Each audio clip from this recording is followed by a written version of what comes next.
ওকে, কি অবস্থা সবার? কেমন আছেন আপনারা?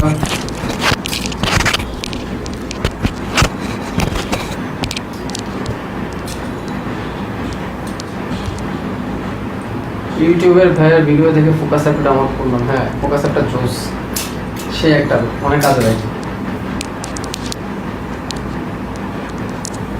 খান, আসসালামু আলাইকুম। ওয়ালাইকুম আসসালাম। আজিজুর রহমান, ওয়ালাইকুম আসসালাম।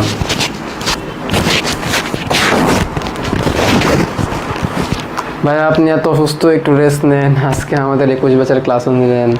হ্যাঁ, 21 ব্যাচের ক্লাস নিলাম, এখন এখানে নিব। পরে রাত 11টা থেকে আবার বায়ো মিশন ভার্সন 2 শুরু হচ্ছে। ওকে, ইম্পর্টেন্ট অ্যানাউন্সমেন্ট ইজ আজকে থেকে বায়ো মিশন ভার্সন 2 শুরু হচ্ছে। সো বায়ো মিশন ভার্সন 2তে কিন্তু তোমরা সবাই কিন্তু উপস্থিত থাকবা। 22 ব্যাচ যারা আছো সবাই কিন্তু উপস্থিত থাকবা বায়ো মিশন ভার্সন 2তে। ওকে, সো আর সময় নষ্ট করবো না, চলো আমরা আমাদের পড়াটা শুরু করি। আমরা আজকে হচ্ছে ভাইয়া ওয়েব অ্যাপে অনুজীবের ক্লাসগুলো করা যাচ্ছে না, ওইগুলো ক্লাস এখন আপডেট হয় নাই। তাহলে একটা ক্লাসে আপডেট হয়েছে অনুজীব 1, একটা ক্লাসে আপডেট হয়েছে অনুজীব 1, বাকিগুলো আপডেট হয় নাই। ঠিক আছে রাব্বি, ওই রুমে হচ্ছে ইয়ে আছে, মেরিল আছে। ওকে, সো আমরা চলো শুরু করি। আমরা আগের দিন কোন পর্যন্ত পড়ছিলাম? আমরা আগের দিন হচ্ছে টিস্যু কালচারের ধাপগুলা পড়ছিলাম। ঠিক আছে, টিস্যু কালচারের ধাপগুলা পড়ছিলাম। সো আজকের এই ক্লাসে আমরা হচ্ছে টিস্যু কালচারের যে পদ্ধতি আছে, টিস্যু কালচারের যে পদ্ধতি বা টিস্যু কালচার নিয়ে আরও যে কিছু এক্সট্রা কথাবার্তা আছে, সেই এক্সট্রা কথাবার্তাগুলো আজকের ক্লাসে আমরা জানার চেষ্টা করবো। ঠিক আছে, টিস্যু কালচার পদ্ধতি, টিস্যু কালচার প্রযুক্তির প্রয়োগ। আজকের ক্লাসে আমরা টিস্যু কালচার প্রযুক্তির প্রয়োগ করবো। আমরা আজকে টিস্যু কালচারের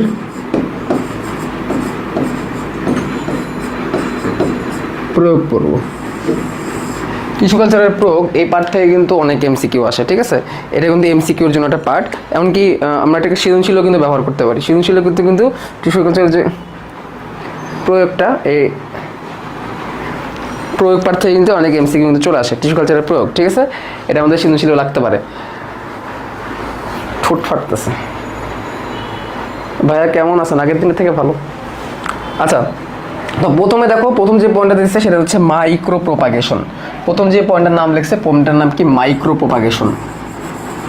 মাইক্রো প্রোপাগেশন। তো এই মাইক্রো প্রোপাগেশন নিয়ে কিন্তু আগেও তোমাদের পড়াইছি। মাইক্রো প্রোপাগেশন কি? মাইক্রো প্রোপাগেশন মানে হচ্ছে, আচ্ছা ক্যামেরাটা কাত লাগতেছে কেন? একদিকে মনে হচ্ছে কাত হয়ে আছে, কেন জানি মনে হচ্ছে একটা দিকে কাত হয়ে আছে ক্যামেরাটা।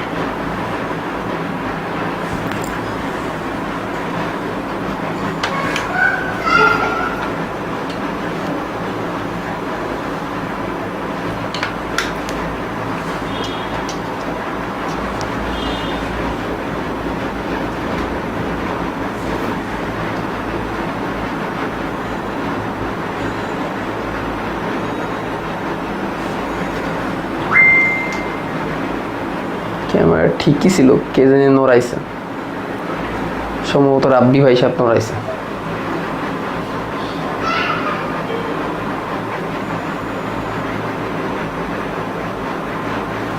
ওকে, আর একটু পরে ওয়েট, দাঁড়া, ক্যামেরাটা ঠিক করে নি। এই তো এখন ঠিক আছে, এখন মনে হয় পারফেক্ট আছে। ওকে, ডান, ফাইনালি। তো যেটা বলতেছিলাম, তো মাইক্রো প্রোপাগেশনটা আগের দিন একটু পড়াইছিলাম, বাট সমস্যা নেই, নাও আমরা আবার রিপিট করি। তো মাইক্রো প্রোপাগেশন দেখো, মাইক্রো প্রোপাগেশন তোমাদের বইয়ের মধ্যে কি বলছে? যে সকল উদ্ভিদের বীজ উৎপাদন করা সম্ভব নয়, যেমন থুজা, সাগর কলা, এদের বীজ উৎপাদন করা সম্ভব নয়, সেসব উদ্ভিদের ক্ষেত্রে টিস্যু কালচার প্রয়োগ করে চারা গাছ উৎপাদন ও বিপণন করা যায়।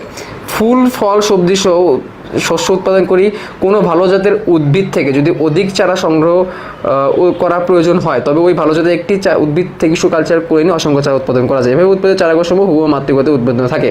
অতি ক্ষুদ্র টিস্যু থেকে বহু চারা উৎপাদনের এই প্রক্রিয়াকে মাইক্রো প্রোপাগেশন বলে। তাহলে অতি ক্ষুদ্র একটা টিস্যু থেকে বহু চারা উৎপাদনের যে প্রসেসটা, অতি ক্ষুদ্র একটা টিস্যু থেকে বহু চারা উৎপাদনের যে প্রসেসটা, এই প্রসেসটাকে আমরা কি বলি? এই প্রসেসটাকে হচ্ছে আমরা মাইক্রো প্রোপাগেশন বলি। তাহলে মাইক্রো প্রোপাগেশন কি? অতি ক্ষুদ্র একটা টিস্যু থেকে, অতি ক্ষুদ্র একটা কি টিস্যু থেকে বহু চারা উৎপাদনের প্রসেস, ঠিক আছে? এটাকে বলা হয় কি? মাইক্রো প্রোপাগেশন, অতি ক্ষুদ্র একটা টিস্যু থেকে। তাহলে আমাদের এখানে মানে আমার মনে হয় তোমরা এটা বুঝছো, এখানে আমার ডিসক্রিপশন লেখার দরকার নাই। তাহলে 1 নম্বর ব্যবহারটা হচ্ছে, প্রয়োগটা হচ্ছে মাইক্রো প্রোপাগেশন। মাইক্রো প্রোপাগেশনটা কি? অতি ক্ষুদ্র একটা টিস্যু থেকে অনেক বড় বা অনেকগুলো চারা তৈরি করা পদ্ধতি। তারপর হচ্ছে রোগমুক্ত উদ্ভিদ সৃষ্টি। পরের প্রয়োগটা হচ্ছে রোগমুক্ত উদ্ভিদ সৃষ্টি। রোগ মুক্ত উদ্ভিদ সৃষ্টি, পরের প্রসেস। তাহলে তোমরা বুঝছোই রোগমুক্ত চারা উৎপাদন। তো এক্ষেত্রে তোমার মেরিস্টেম কালচারের কথাটা কিন্তু বারবার চলে আসে। মেরিস্টেম কালচার পদ্ধতিতে কিন্তু তুমি রোগমুক্ত কি করতে পারো?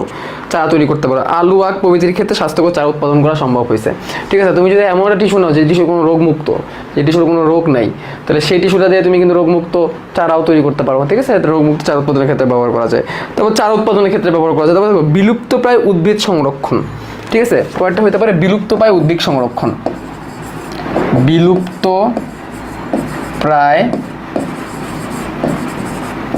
উদ্ভিদ সংরক্ষণের ক্ষেত্রে কিন্তু আমরা টিস্যু কালচার ব্যবহার করতে পারি। তার মানে ধরো এমন একটা প্রজাতি তুমি পাইলা, তুমি ধরো বোটানি নিয়ে গবেষণা করো, তুমি হচ্ছে গাছপালা নিয়ে গবেষণা করো, তুমি এমন একটা চারা পাইলা যে চারাটা হচ্ছে ধরো তোমার বিলুপ্ত, মানে এমন একটা গাছ পাইলা যে গাছটা কি হয়ে যাচ্ছে? বিলুপ্তপ্রায় হয়ে যাচ্ছে, এরকম একটা গাছ। তো এই গাছটাকে তোমার এখন সংরক্ষণ করা লাগবে। সেক্ষেত্রে তুমি কি করতে পারো? সেক্ষেত্রে তুমি টিস্যু কালচার করতে পারো, টিস্যু কালচার প্রয়োগের হেল্প নিতে পারো। টিস্যু কালচার পদ্ধতিতে সেই চারাটাকে নিয়ে তোমাকে কি করতে হবে? বা সেইখান থেকে টিস্যু নিতে হবে, টিস্যু নিয়ে সেটাকে কালচার করতে হবে, কালচার করে রেখে দিতে হবে। তবে এবার আস্তে আস্তে তুমি অনেকগুলো গাছ বা চারা উৎপাদন করতে পারবা। তার মানে তুমি এমন একটা গাছ, ধরো তালিপামের কথা চিন্তা করো। তালিপাম হচ্ছে বাংলাদেশের একটা বিলুপ্তপ্রায় একটা উদ্ভিদ, ঠিক আছে? তো বিলুপ্তপ্রায় এই উদ্ভিদটার তুমি টিস্যু নিবা। টিস্যু মানে কি? ধরো কক্ষমুকুল নিতে পারো, বা তুমি ধরো ছোট একটা অংশ নিতে পারো, যে কোনো কিছু তুমি নিতে পারো। নিয়ে সেটাকে তুমি কালচার করবা, কালচার করে তুমি সেখান থেকে অনেকগুলো চারা বানাবা। তার মানে এভাবে করে কিন্তু তুমি কি করতে পারো? বিলুপ্ত উদ্ভিদটাকে রক্ষা করতে পারো, ঠিক আছে? তারপরে দেখো ভ্রূণ কালচার প্রযুক্তির মাধ্যমে উদ্ভিদের কৃত্রিম প্রজনন, ঠিক আছে? ভ্রূণ কালচার প্রযুক্তির মাধ্যমে উদ্ভিদের কৃত্রিম প্রজনন, তার মানে পরেরটা হবে হচ্ছে ভ্রূণ কালচার। ভ্রূণ কালচার এটা হচ্ছে আরেকটা পদ্ধতি, ভ্রূণ কালচার। তো ভ্রূণ কালচারের ব্যাপারটা কি দেখো তো, বলছে টিস্যু কালচার পদ্ধতির আরেকটি বিশেষ দিক হলো ভ্রূণ কালচার। ভ্রূণ কালচারের মাধ্যমে উদ্ভিদ প্রজনন বিদ্যার অনেক সমস্যা সমাধান করা যায়। বিশেষ করে অন্তঃপ্রজাতি সংকরণের ক্ষেত্রে ভ্রূণ পূর্ণতা লাভ না করায় সংকর উদ্ভিদ পাওয়া সম্ভব হয় না। মানে আন্তঃপ্রজাতি সংকরণের ক্ষেত্রে ধরো তুমি দুটা প্রজাতির মধ্যে কি করবা? সংকরণ করবা, তাদের মধ্যে ধরো ভ্রূণ নষ্ট হওয়ার সম্ভাবনা থাকে, কিন্তু দুটো ভিন্ন প্রজাতি। তো সেক্ষেত্রে তুমি যাতে করে ভ্রূণটা নষ্ট না হয়, তাহলে সেই ভ্রূণ নিয়ে তুমি কালচার করো, তাহলে তুমি ভ্রূণ নিয়ে কালচার করো, ঠিক আছে? বা এটার কালচার করে না কেন? তাহলে কোনটার কালচার? দেখো এইসব ক্ষেত্রে সংকরণের পর ভ্রূণ কালচার করা হয়।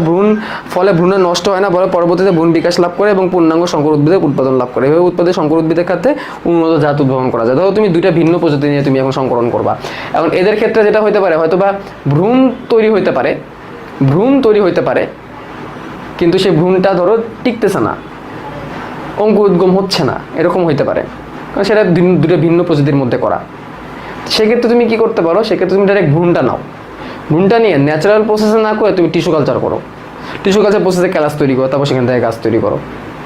ভ্রূণটার মধ্যে টোটিপোরেন্ট স্টেম সেল আছে, তোমাদের দরকার টোটিপোরেন্ট স্টেম সেল। নর্মাল প্রসেসটা কি? বীজ অঙ্কুরোদ্গম হয়ে চারা গাছ তৈরি করবে। আর টিস্যু কালচারটা কি? টোটিপোরেন্সির মাধ্যমে টিস্যুটাকে নিয়ে ক্যালাস তৈরি করে সেখান থেকেও চারা তৈরি করা। তো ভ্রূণটা যেহেতু মারা যাচ্ছে, ভ্রূণটা যেহেতু বাঁচতেছে না, সেক্ষেত্রে তুমি ভ্রূণটাকে নাও, নিয়ে টিস্যু কালচার করো, তারপর সেটাকে বৃদ্ধি করো, তাই সেই ভ্রূণটা নষ্ট হবে না। এভাবে তুমি সংকর উদ্ভিদ তৈরি করতে পারবা। সংকর উদ্ভিদ মানে কি? দুটো ভিন্ন প্রজাতির উদ্ভিদ।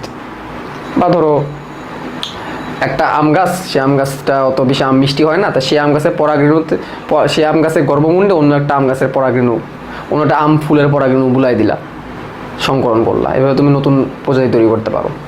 নতুন প্রজাতি বা ধরো আলটিমেটলি তুমি উন্নত, অ্যাটলিস্ট ওই প্রজাতির একটা উন্নত একটা বৈশিষ্ট্য তুমি তৈরি করতে পারবা। ওকে, তারপর দেখো সংকর উদ্ভিদ উৎপাদনের ক্ষেত্রে প্রোটোপ্লাস্ট ফিউশন বা প্রোটোপ্লাস্ট মিলন, ঠিক আছে? এখানে প্রোটোপ্লাস্ট ফিউশন প্রোটোপ্লাস্ট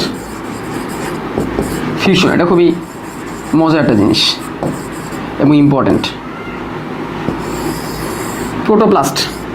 প্রোটোপ্লাজমকে ইন্ডিকেট করা হয়েছে, প্রোটোপ্লাস্ট ফিউশন। দেখো এখানে কি বলছে, এখানে আমি তোমাদের বইয়ের লাইনগুলো পড়ে শুনে দিতেছি। সাধারণ সংকরণের ক্ষেত্রে পুং ও স্ত্রী গ্যামেটের মিলন ঘটে। সাধারণ সংকরণের ক্ষেত্রে পুং আর স্ত্রী গ্যামেট কি হয়, মিলন ঘটে।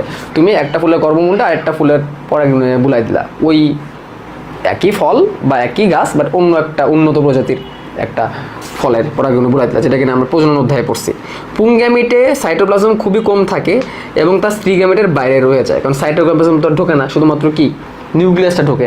আমরা শুক্রাণুর ক্ষেত্রেও দেখছি, শুক্রাণু যখন ডিম্বাণুতে ঢোকে তখন কিন্তু শুক্রাণু তার বাইরের অংশটা রেখে দেয়, শুধুমাত্র নিউক্লিয়াসটাকে ডিম্বাণুর ভিতরে ঘটায়। মনে রাখবা, পুরো শুক্রাণু কিন্তু ডিম্বাণুর ভিতরে ঢোকে না, শুধুমাত্র নিউক্লিয়াসটা ডিম্বাণুর ভিতরে ঘটে। কিন্তু প্রোটোপ্লাস্টের মিলনে সোমাটিক হাইব্রিড তৈরি হলে সেখানে দুটি প্রজাতি সম্পূর্ণ সাইটোপ্লাজমের মিলন ঘটে, তাই এটাকে সোমাটিক হাইব্রিড বলে। সোমাটিক হাইব্রিড, এটাকে একটা নাম হচ্ছে সোমাটিক হাইব্রিড।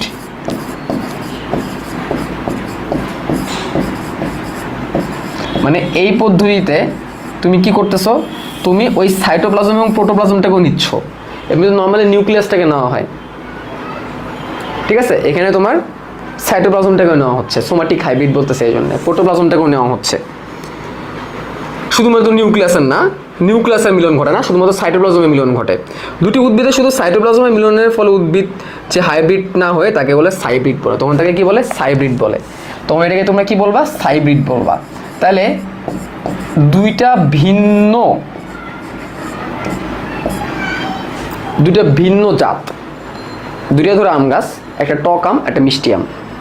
তো তুমি চাচ্ছ যে টক আম গাছের আমটাকে মিষ্টি বানাইতে, তখন তুমি কি করবা, মিষ্টি আম গাছের ফুলের পরাগরেণু নিয়ে টক আম গাছের গর্ভমুণ্ডে বুলাই দিবা, যেটাকে আমরা কৃত্রিম হাইব্রিডাইজেশন বলি। তো সেক্ষেত্রে কি হচ্ছে, পরাগরেণু নিউক্লিয়াসটা কিন্তু গর্ভমুণ্ডে যাচ্ছে বা মিলন করতেছে। তোমার এটা একটা প্রসেস, হাইব্রিড একটা প্রসেস, এটা নট হাইব্রিড, ইটস হাইব্রিড। এখানে তুমি কি করতেছো, পরাগরেণু থেকে তুমি সাইটোপ্লাজম নিচ্ছ, সোমাটিক হাইব্রিড, শুধুমাত্র সাইটোপ্লাজম নিচ্ছ, সেই সাইটোপ্লাজম নিয়ে ডিম্বাণু সাইটোপ্লাজমের সাথে মিলন করতেছো, that is called hybrid, not hybrid. That is called hybrid, not hybrid. Protoplasm মিলনের মাধ্যমে সাইটোপ্লাজমের বিশেষ গুণ স্থানান্তর সুযোগ হয়ে থাকে। এক্ষেত্রে ক্লোরোপ্লাস্ট ও মাইটোকন্ড্রিয়ার প্রয়োজনীয় বৈশিষ্ট্যমূলক স্থানান্তর ঘটে নতুন জাতের উৎপাদন ঘটায়। আলু টমেটো একসাথে মিলে নতুন করে তৈরি করেছে পোম্যাটো, এটা মনে রাখবা। এটা একটা খুবই গুরুত্বপূর্ণ একটা এমসিকিউ। পটেটো আর টমেটো, টমেটো বানান কি হয়েছে, মিলায় তৈরি করছে পোম্যাটো, মিলায় তৈরি করেছে পোম্যাটো। তাহলে সোমাটিক হাইব্রিড বা হাইব্রিডের একটা এক্সাম্পল হচ্ছে পটেটো প্লাস টমেটো মিলিয়ে তৈরি করেছে পোম্যাটো। কি তৈরি করছে, পোম্যাটো। এবং এটা একবার মেডিকেলে আসছে এবং এটা একবার বোর্ড পরীক্ষায় আসছে। আমি যেভাবে বোর্ড পরীক্ষা দিয়েছি এভাবে আসছে যে পটেটো আর টমেটোকে একসাথে মিলে কি বানায়, পোম্যাটো বানায়। এবং মেডিকেল ভর্তি পরীক্ষা 2016-17 সালে সেম বছর এই প্রশ্নটা আসছে। এবং এটা সোমাটিক হাইব্রিডের এক্সাম্পল বা হাইব্রিডের এক্সাম্পল। এভাবে করে প্রোটোপ্লাজম বা সাইটোপ্লাজমকে মিলন ঘটানো হয়, নিউক্লিয়াসে কিন্তু মিলন ঘটায় না, ঠিক আছে। ডান। আরেকটাই যাই আমরা, আমি তোমাদের প্রত্যেকটা পয়েন্টে ধরে ধরে পড়ে দিচ্ছি। মেরিস্টেম কালচার সব থেকে জনপ্রিয়, মেরিস্টেম কালচার দ্য মোস্ট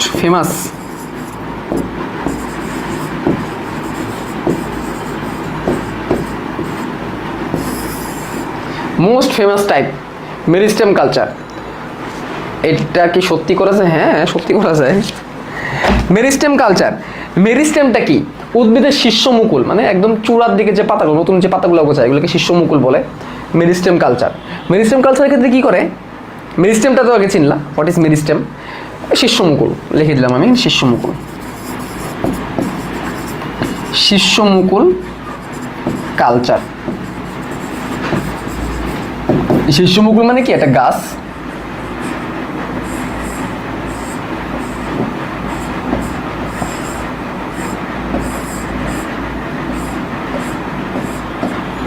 এই যে তার কচি পাতা, এগুলো হচ্ছে তার কি, কচি পাতা।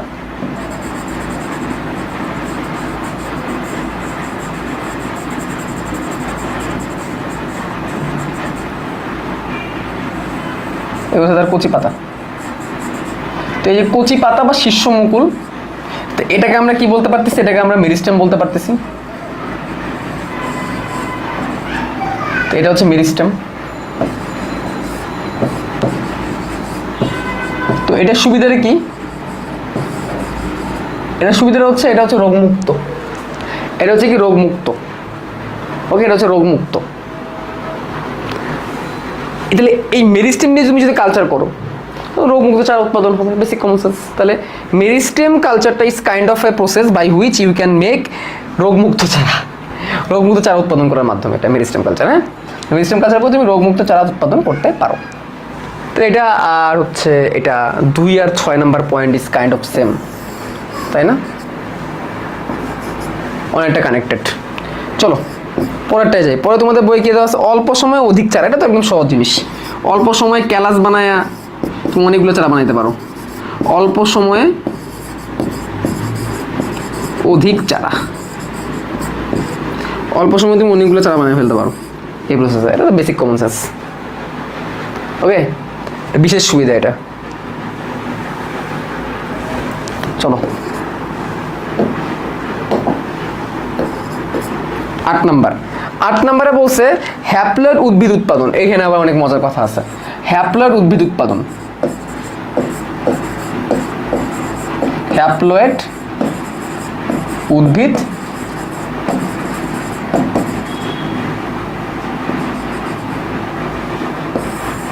উৎপাদন। এটা কি ভাই? ধরো তুমি পরাগরেণু বা পরাগধানী নিয়ে তুমি কালচার করবা। পরাগরেণু বা পরাগধানী নিয়ে তুমি কালচার করবা। তাহলে পরাগরেণু তো হ্যাপ্লয়েড, পরাগধানীও তো হ্যাপ্লয়েড অংশ থাকে তার ভিতরে। তো এটা নিয়ে তুমি যখন কালচার করবা, তাহলে হ্যাপ্লয়েড কোনো কিছুকে তুমি যদি কালচার করো, ক্যালাস করো, আলটিমেটলি সেখানে তো হ্যাপ্লয়েড উদ্ভিদ তৈরি হবে। এবার তুমি হ্যাপ্লয়েড উদ্ভিদ তৈরি করতে পারো। তো তোমাদের বইয়ে বলছে পরাগরেণু এবং পরাগধানী কালচারের মাধ্যমে অ্যান্ড্রোজেনিক হ্যাপ্লয়েড উদ্ভিদ উৎপাদন করা যায়। অ্যান্ড্রো শব্দের অর্থটা আসলে পুরুষকে ইন্ডিকেট করে। তাহলে অ্যান্ড্রোজেনিক হ্যাপ্লয়েড উদ্ভিদ এভাবে করে কি করা যায়? অ্যান্ড্রোজেনিক হ্যাপ্লয়েড উদ্ভিদ।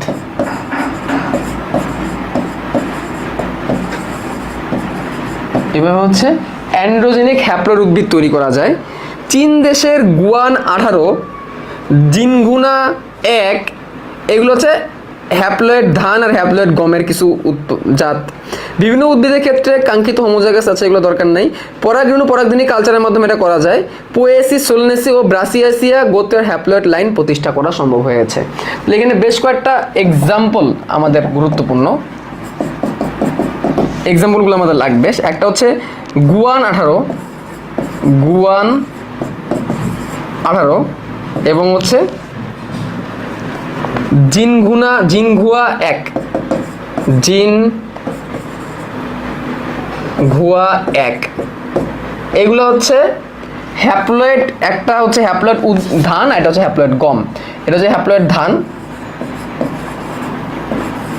এটা হচ্ছে হ্যাপ্লয়েড গম।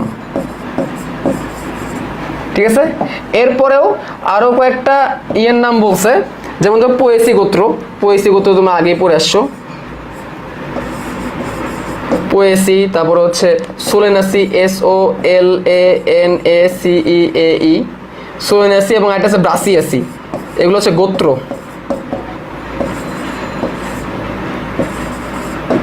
ব্রাসিয়াসিয়া, ঠিক আছে। এই যে যেগুলো দেখলাম আমরা, এগুলো হচ্ছে হ্যাপ্লয়েড লাইন তৈরি করা গেছে। এগুলোর মধ্যে কি তৈরি করা গেছে? এগুলোর মধ্যে হ্যাপ্লয়েড লাইন তৈরি করা গেছে। ওকে, এরপর 9 নাম্বার। 9 নাম্বার আছে কোষ আবাদ ও ক্যালাস টিস্যু আবাদ। কোষ আবাদ, কোষ দিয়েও তুমি বানাইতে পারবা, ও ক্যালাস টিস্যু আবাদ। চলো দেখি এখানে কি বলছে। কোষ আবাদ ও ক্যালাস টিস্যু আবাদ কৌশলের মাধ্যমে উৎপন্ন দৈহিক ভ্রূণ থেকে বীজ উৎপাদন করা যায়। মানে ভ্রূণ থেকে বীজ উৎপাদন করবা। সোমাক্লোনাল ভেরিয়েশনের মাধ্যমে উন্নত জাত ADH1 নামক গম উৎপাদন করা সম্ভব হয়েছে। যে কোনো আবাদী উদ্ভিদ কোষ বা টিস্যু হতে সৃষ্ট প্রকরণকে বলে সোমাক্লোনাল ভেরিয়েশন। ঠিক আছে, উদ্ভিদ কোষ বা টিস্যু থেকে যেটা তুমি তৈরি করবা। এর মাধ্যমে উন্নত কাঙ্ক্ষিত বৈশিষ্ট্যসমূহ জীব প্রতিরোধ করছে।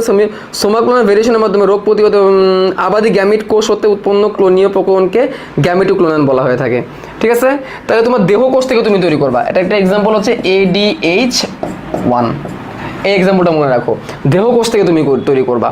ঠিক আছে, দেহ কোষ থেকে তুমি তৈরি করবা। তুমি চাইলে গ্যামেট থেকে তৈরি করতে পারো, দেহ কোষ থেকে তুমি তৈরি করছো। ট্রান্সজেনিক উদ্ভিদ তৈরি,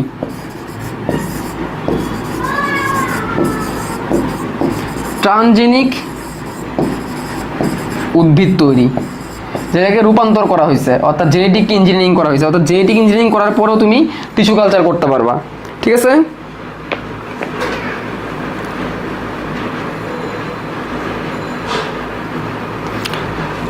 তারপর হচ্ছে ভ্রূণ উদ্ধার।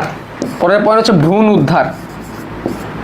ভ্রূণ উদ্ধার, ভ্রূণ উদ্ধারের মধ্যে দেখো তোমাদের বইয়ে বলছে দুটি ভিন্ন প্রজাতির সংকরণের ফলে, দুটি ভিন্ন প্রজাতি তুমি যদি সংকলন করো, তো সে সংকলন করলে বেশিরভাগ ক্ষেত্রে দেখা যায় প্রথম ধাপে যেটা তৈরি হয় F1 যেটাকে বলি আমরা, F1গুলো সাধারণত ইনফার্টাইল হয়, অনুর্বর হয়, ফসল তৈরি করতে পারে না। তো এই পদ্ধতিতে ভ্রূণ উদ্ধার করে পুষ্টি মাধ্যমে কালচার তুমি করতে পারো। মানে এখন যখনই প্রথমবার ভ্রূণটা যখন তৈরি হয়, সেই ভ্রূণটাকে নিয়ে তুমি কালচার করে ফেলবা। দুটি ভিন্ন প্রজাতির মধ্যে সংকর, যেটা আমরা কিনা কৃত্রিম হাইব্রিডাইজেশনের মধ্যে পড়ছি, সেক্ষেত্রে তুমি এটা করতে পারো। ভ্রূণটা তৈরি হবে, ভ্রূণটা তৈরি হওয়ার সাথে সাথে তুমি টিস্যু কালচার করে ফেলবা, তাহলে ভ্রূণটা উদ্ধার হবে। ভ্রূণটা পরে কি হবে, ভ্রূণটা পরে পরবর্তীতে বন্ধা হবে না, আর যাই হোক ফলন তৈরি করতে পারবে। তারপরে বৈদেশিক মুদ্রা অর্জন, এখানে আর তেমন কিছু বলার নাই। অর্কিড জাত তৈরি করা হয়েছে। বাংলাদেশের টিস্যু কালচারের প্রয়োগ, এগুলো তোমরা রিডিং দিবা। আরেকটা এক্সাম্পল আছে মাইক্রো টিউবার, এটা একটু তোমাদের অ্যাড করে দিই। মাইক্রো টিউবার, মাইক্রো টিউবারটা লাগবে। মাইক্রো টিউবার, এই এক্সাম্পলটা লাগবে। মাইক্রো টিউবার হচ্ছে আলুর রোগমুক্ত বীজ। নর্মালি কিন্তু আলু গাছে কিন্তু আমরা সাধারণত বীজ দেখি না, দেখি না আলু গাছে কিন্তু নর্মালি আমরা বীজ দেখি না, বাট এই টিস্যু কালচার প্রয়োগ করে আলুর রোগমুক্ত বীজ তৈরি করা গেছে। এই আলুর রোগমুক্ত বীজটাকে কি বলা হয়, আলুর রোগমুক্ত বীজটাকে হচ্ছে মাইক্রো টিউবার বলা হয়। এরপরে দেখো নিচে আরেকটা ইনফরমেশন আছে তোমাদের বইয়ে 377 পৃষ্ঠায়। ব্র্যাক কর্তৃক স্টিভিয়া বা স্টোভিয়ার পাতা চিনির বিকল্প হিসেবে ব্যবহার করা হয়। প্রশিকার বিদেশি অর্কিড ও গোলালো রোগমুক্ত বীজ মাইক্রোটিউবার উৎপাদন ও বিপণন বাংলাদেশের টিস্যু কালচার প্রযুক্তির প্রসার এবং সম্ভাবনা দুয়ার খুলে দিয়েছে। তাহলে স্টোভিয়ার পাতা চিনির বিকল্প হিসেবে ব্যবহার করা হয়, এবং এটা এগ্রিকালচার ইউনিভার্সিটিতেও আছে। স্টোভিয়ার পাতা, স্টোভিয়ার পাতা, স্টোভিয়ার পাতা, ঠিক আছে, STEVIA, এই উদ্ভিদের পাতা চিনির বিকল্পে ইউজ করা হয়। চিনির বিকল্পে ব্যবহার করা হয়, এবং এই পাতাটাকে, এই গাছটাকে বানানো হয়েছে কিন্তু বাংলাদেশে চাষাবাদ করা হয়েছে টিস্যু কালচারের মাধ্যমে উপযুক্ত করে। স্ট্রবেরির পাতা চিনির বিকল্প হিসেবে ইউজ করা হয়। আমি এটা এগ্রিকালচার ইউনিভার্সিটি, ময়মনসিংহ এগ্রিকালচার ইউনিভার্সিটিও দেখছি, ছোট ছোট গাছ, এদের পাতা চিনির বিকল্পে ইউজ করা যায়। ঠিক আছে, চিনি কিন্তু অতটাও কিন্তু মানে সুবিধাজনক কোনো উপাদান না, খাবার না। চিনি কিন্তু হোয়াইট পয়জন বলে অনেক জায়গায়, চিনিকে কিন্তু অনেক জায়গায় হোয়াইট পয়জন বলে।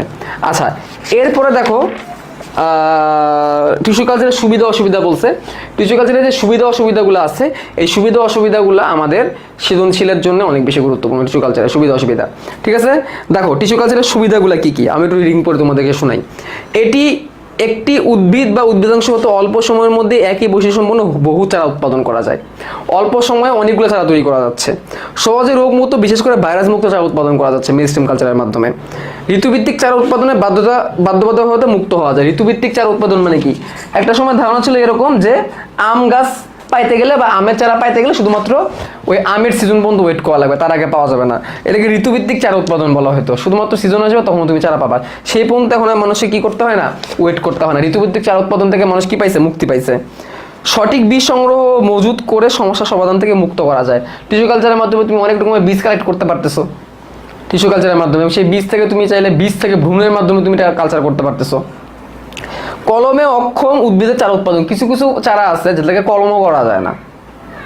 অনেক চারা আছে তাদেরকে কলম করা যায় না, বীজ পাচ্ছ না, ফুল পাচ্ছ না, ফল পাচ্ছ না, তাহলে তুমি তাদেরকে কি করবা, বিলুপ্ত হয়ে যাচ্ছে, তখন তুমি তাদেরকে টিস্যু কালচার করবা।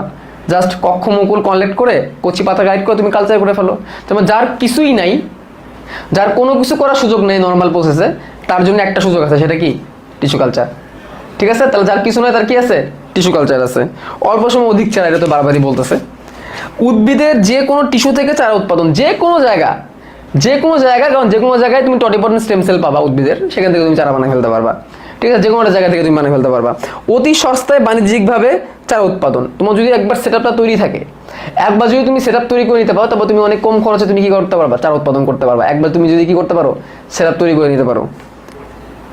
বিদেশি জাতের উদ্ভিদ থেকে ও দেশি আবহাওয়া উপযোগী জাত সৃষ্টি, এই যে স্ট্রবেরির পাতার কথা বললাম, স্ট্রবেরির কথা বললাম। স্ট্রবেরি একটা সময় কিন্তু বাংলাদেশে ছিল না, এখন কিন্তু স্ট্রবেরি কিন্তু বাংলাদেশে চাষাবাদ করা হচ্ছে।